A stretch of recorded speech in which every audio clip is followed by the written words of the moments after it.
It's Friday, 31 January. Look at that. We've made it to the end of the month. Welcome to the President's Daily Brief. I'm Mike Baker, your eyes and ears on the world stage. All right, let's get briefed. We'll start things off with an update on the ceasefire between Israel and Hamas in Gaza, where 3 more Israeli hostages and 5 Thai hostages were released on Thursday. Now, the latest exchange revealed just how fragile this truce is, as Hamas tried to turn the hostage handover into a public spectacle, prompting condemnations from leaders in Jerusalem. Later in the show, Secretary of State Marco Rubio is gearing up for his first trip to Latin America, with an eye on stemming migration and countering Chinese influence in the region. Plus, Republicans in Congress are scrambling to convince President Trump to reverse course and reinstate the security details for several former aides who remain on Iran's hit list. And in today's back of the brief, oh look, it's Gold Bar Bob, a major update on disgraced former New Jersey Senator Bob Menendez, who was sentenced this week to 11 years in prison over his long-running bribery and foreign influence scheme. Well, there's a surprise. But first, today's PDB Spotlight. We'll begin in Gaza, where the latest hostage release unraveled into a chaotic spectacle as Palestinian crowds swarmed Israeli captives, forcing a process that should have taken minutes to drag on for over an hour. I'm sorry, but what did anybody else expect? The incident prompted outrage in Jerusalem, and Israel temporarily suspended its scheduled release of Palestinian prisoners. The disturbing scenes Thursday mirrored previous hostage handovers, reinforcing an unsettling pattern that has tested the ceasefire's durability.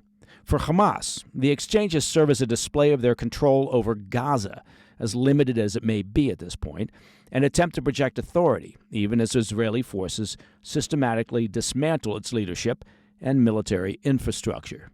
In response, Israel briefly halted its scheduled release of Palestinian prisoners, demanding immediate assurances from mediators in Qatar, Egypt, and the U.S. that future exchanges would be conducted safely. Prime Minister Netanyahu wasted no time condemning the events, calling the chaotic scenes, quote, shocking, and further evidence of Hamas's, quote, inconceivable brutality. Well, he's not wrong. Netanyahu warned that any harm to Israeli hostages would come at a severe cost. Only after securing firm guarantees from mediators that future releases would proceed without obstruction, although you have to ask yourself, how would the mediators be able to guarantee that, did Israel resume its side of the exchange. Among those freed Thursday were Agam Berger, a 20-year-old Israeli soldier, along with civilian hostages Arbel Yahud and 80-year-old Gadi Moses. Berger, the last female soldier held in Gaza, was escorted by masked terrorists from a bombed-out building in Jabalia in northern Gaza before being transferred to the Red Cross. Hours later, Yahud and Moses emerged from the ruins of Khan Yunis, once home to Yahya Sinwar, the Hamas leader and architect of the 7 October brutal terror attack, who was killed by Israeli forces last fall. The 2 captives were swallowed by a sea of thousands of Palestinians as they made their way to Red Cross transfer vehicles. It's important to note that Thursday's exchange was previously unscheduled, as Yehud's release had been a sticking point in negotiations earlier in the week. As we've tracked on the PDB, she was initially slated for release in the hostage-prisoner exchange last Saturday, but Hamas delayed her handover, prompting Israel to retaliate by temporarily blocking displaced Palestinians from returning to northern Gaza. Her captors, the Palestinian Islamic Jihad, a Hamas ally, later released a proof-of-life video buying time for further negotiations. On Thursday, the terrorists waved their faction's flag as they escorted Yehud to the Red Cross transfer vehicles, maintaining the fragile ceasefire. Alongside the 3 Israeli captives, Hamas also released 5 Thai agricultural workers taken hostage on 7 October. Not included, however, was American-Israeli hostage Keith Siegel, who was expected to be freed. In exchange for Thursday's hostage release, Israel freed approximately 110 Palestinian prisoners. As with prior exchanges, the list includes individuals convicted of deadly attacks against Israelis. Among them was Sami Jaradat, convicted for orchestrating one of the deadliest attacks of the Second Intifada, a 2003 suicide bombing in Haifa that killed 21 people. Yeah, that sounds like a reasonable person to let go. Most of those serving life sentences are now expected to be deported to other countries in the region. In a development that coincided with the hostage-prisoner exchange, Hamas announced that several of its senior leaders had been killed, including Mohammed Deif, a key planner of the 7 October attack. You may remember that Israel claimed to have killed Deif in a July 2024 airstrike, but Hamas had never confirmed his death until now. Now, last July, Israel's then Prime Minister, Yoav Gallant, called Deif, quote, the Osama bin Laden of Gaza. Looking ahead, Hamas is set to name 3 more Israeli hostages for release on Saturday as the deal reverts back to its weekly hostage exchange schedule, with additional Palestinian prisoners also expected to walk free.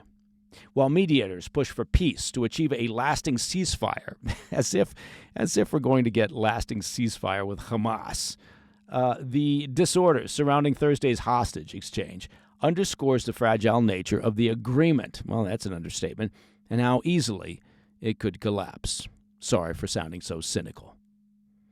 All right, coming up after the break, Secretary of State Marco Rubio is preparing for his first foreign trip as America's top diplomat, and congressional Republicans scramble to convince President Trump to reinstate the security details for several former aides over ongoing threats from the Iranian regime. I'll be right back.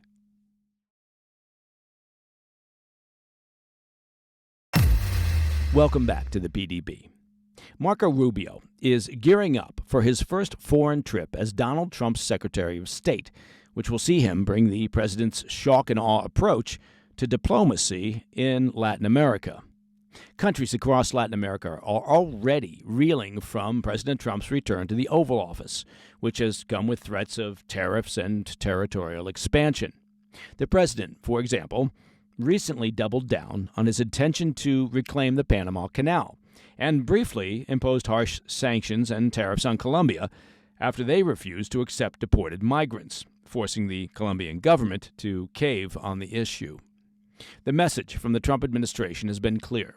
The U.S. is not messing around when it comes to immigration and countering foreign influence in the region, and failure to engage with the U.S. on these issues will have swift consequences. With that in mind, Rubio's tour will begin in Panama this weekend before he heads to El Salvador, Costa Rica, Guatemala, and the Dominican Republic. Rubio has said that a top priority for the State Department will be helping President Trump deliver on his campaign promise to significantly curb mass migration and illicit drug trafficking. According to our report from Reuters, his diplomacy in the region will focus on negotiating the repatriation of illegal immigrants, boosting deportation flights, and encouraging Latin American countries to stop illegal and destabilizing migration from within their borders. While Rubio has not tipped his hand on the specific policy initiatives that he plans to pursue on his first foreign trip, many expect he will use it to push for what are called third country agreements, which involve nations accepting citizens of other countries deported by the U.S. Cuba and Venezuela, for example, have severely strained relations with the U.S. and have already limited the number of deportees they are willing to accept. The Trump administration will instead have to persuade other countries to take them, no small task. Rubio also has an eye on curbing China's already extensive influence in the region, which brings us, of course, to Panama. A major agenda item during Rubio's visit will likely be the Panama Canal, despite a statement from the country's president on Thursday ruling out discussions on the issue. Trump has threatened to seize the vital canal, potentially through military force, claiming it is being covertly controlled by China, an accusation that the Panamanian government strongly denies. For some context, the American-built canal has been solely controlled by Panama for 25 years, after the U.S. ended the joint partnership in controlling the strategic waterway back in 1999. Its economic importance to America is hard to overstate, as roughly 40% of U.S. container traffic relies on the vital waterway. In 2021, roughly 73% of all vessels traversing the canal were traveling to or from American ports. That's almost 75%.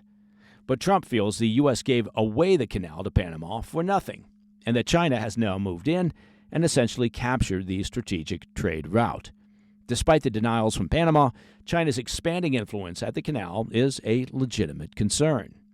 Panama established diplomatic relations with China in place of Taiwan back in 2017, and Beijing has since undertaken significant infrastructure developments near the waterway.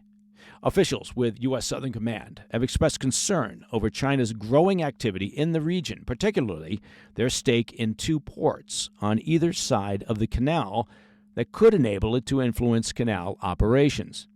There are also fears that China will introduce surveillance technology into the canal's infrastructure to monitor U.S. naval and commercial movements. Given the stakes for the Trump administration's ambitious foreign policy agenda, Rubio will certainly have his work cut out for him.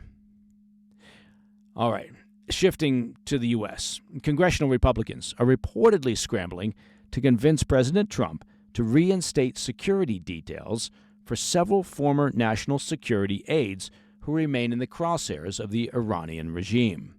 As you'll recall, last week, President Trump revoked the federally funded security details for 4 officials who served during his first term: former National Security Advisor John Bolton, former Chairman of the Joint Chiefs of Staff General Mark Milley, former Secretary of State and CIA Director Mike Pompeo, and Brian Hook, who served as Trump's envoy for Iran.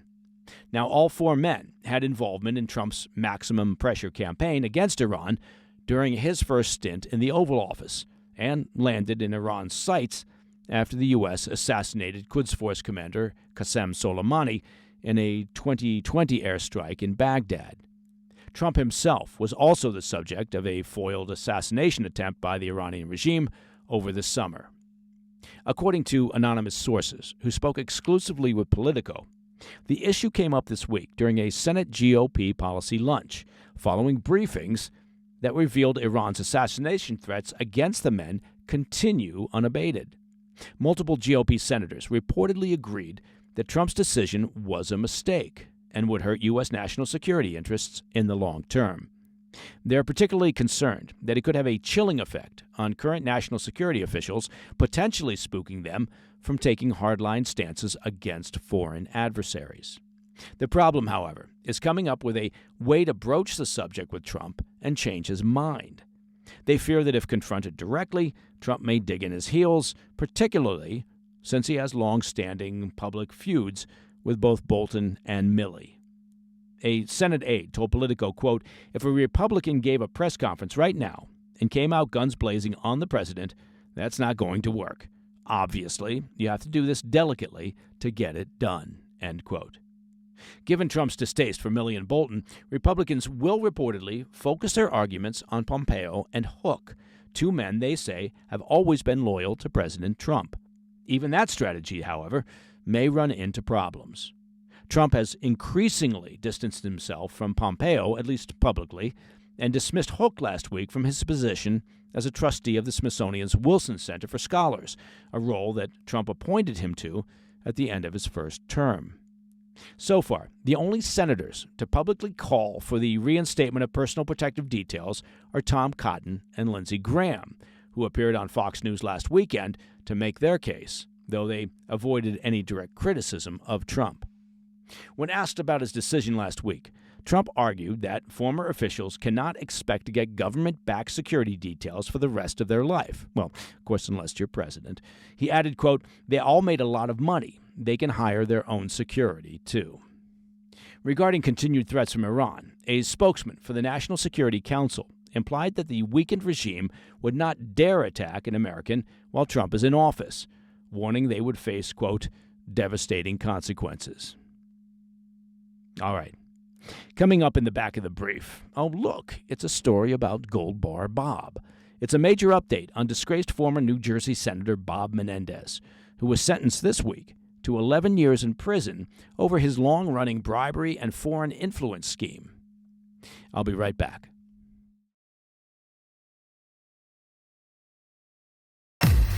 In today's Back of the Brief, former New Jersey Democrat Senator Bob Menendez was sentenced to 11 years in prison Wednesday for orchestrating a long-running bribery and foreign influence scheme, marking the harshest sentence ever handed down to a U.S. senator. Congratulations, Gold Bar Bob. You're a winner. The sentencing came after a 9-week corruption trial that ended last July, in which prosecutors convicted Menendez of putting his high office up for sale to the governments of Egypt and Qatar to advance foreign interests in Washington. In exchange, Menendez received over $100,000 in gold bars and other payouts. The disgraced senator and chair of the Foreign Relations Committee, widely mocked as Gold Bar Bob, broke down in tears, that's not a good look, in a New York City courtroom, pleading for leniency before a U.S. district judge. Menendez stated, quote, "I've lost everything," adding, quote, "Every day I wake is punishment." The judge, however, made clear that Menendez's fall from grace was of his own making. Well, he's not wrong. While acknowledging the senator's past accomplishments, the judge condemned Menendez's betrayal of public trust, stating, quote, "You were successful, powerful, stood at the apex of our political system. Somewhere along the way, you lost your way." Prosecutors pushed for a 15-year sentence, calling Menendez's conduct, quote, "exceptionally grave abuses of power at the highest levels." The defense countered with a request for no more than 8 years, arguing that Menendez's decades of public service warranted leniency. Really? Did it? I don't think so. But in the end, the judge landed in the middle, handing down an 11-year term, making Menendez the first U.S. senator in history convicted of working as a foreign agent. Two of Menendez's co-defendants, Egyptian businessman Wael Hanna and New Jersey real estate developer Fred Dibas, were also sentenced, receiving 7 and 8 years respectively. A third businessman, who pleaded guilty and testified against Menendez, helped prosecutors stitch together the damning case. Hanna, maintaining his innocence, told the court, quote, "I never bribed Senator Menendez or asked his office for influence." But the judge dismissed the claim outright, calling the jury's verdict, quote, "very, very substantial." Menendez's wife, Nadine, remains entangled in the scandal and is set to stand trial on 18 March.